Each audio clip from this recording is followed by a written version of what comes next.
নমস্কার বন্ধুরা, কেমন আছো? আশা করছি সবাই খুব ভালো আছো, আর আমরাও খুব ভালো আছি। তো সবাইকে জানাই শুভ রথযাত্রা। তো এই সিংহাসনটা আজকে পুজো দিলাম, তো জগন্নাথ ঠাকুরকে পুজো দিলাম। তো দেখো, তারপরে ভোগ পেয়ে গেছি। সবার কপালে এটা জোটে না, তো আমার কপালে আজকে জুটে গেছে। এত সুন্দর ভোগ, খুব টেস্ট সুন্দর। তো তারপরে বিকালের পরেই মানে দুপুর থেকে আমি ব্লগটা স্টার্ট করেছি। তো বিকালবেলা মেয়ে একটু বের করতে যাবে, সেজন্য বাবাকে জুতো পরিয়ে দিচ্ছে। তো আমরা আর মেলায় তো যেতে পারবো না, এই বাচ্চা কাচ্চা থাকলে না সব অনুষ্ঠান বা সব আনন্দ করা যায় না, কারণ তাদের জন্য কিছু কিছু জিনিস ছেড়ে দিতে হয়। যথারীতি সেখানে গেলে যদি বৃষ্টি হয়, তো সেই ভয়ে ভয়ে আর যাওয়া হয়নি। তাই কী হয়েছে, আমরা ঘরেই আজকে পাঁপড় খাবো।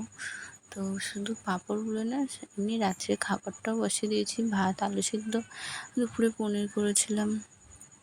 তো এই যে দেখো পাঁপড়, সানরাইজের পাঁপড়, খুব ভালো টেস্ট, তোমরা খেয়ে দেখবে। তো একটা বড় কড়াইতে তো আমাদের এক কারি তেল দিয়ে ভাজতে পারবো না, অল্প তেলেই মানে ছোটো ছোটো পিস করে নিয়ে ভাজি আমি। কেন কি, ও পাঁপড় ভাজলে তেলটা প্রচণ্ড নোংরা হয়ে যায়, তো ওই তেলটা পরে যে কোনো কিছু ব্যবহার করব সেটা আর হয় না। তার জন্য তেলটা আমরা ফেলে দিই, কিন্তু বেশি তেল আমি দিই না, কেননা পাঁপড় একটু বেশি ভালো করে নিলেই হয়ে যায়, পাঁপড় ভাজতে বেশি সময় লাগে না। তো পাঁপড় তো আমরা রেডি করেছি, দেখো আজকে কতটা পাঁপড় ভেজেছি। পুরো এক প্যাকেট নিয়ে এসেছিলো, তার হাফ প্যাকেট আজকে আর কালকে খেয়ে ফেলেছি। দেখো, রান্না করতে করতে ঘেমে পুরো একসার। তো এই গরমে কার নেই অবস্থা হবে বলো। তো রাত্রেবেলা মেয়েকে একটু ওটস করে দিচ্ছিলাম। তো ওটসটা মাঝে মধ্যে দিই, তারপরে ওকে খাইয়ে ঘুম পাড়িয়ে তারপরে আমরা দুজন খেতে বসেছি। তো সেই দুপুরের তরকারি আর এই যে খাবারটা দেখছো, এটা আমার ফেভারিট।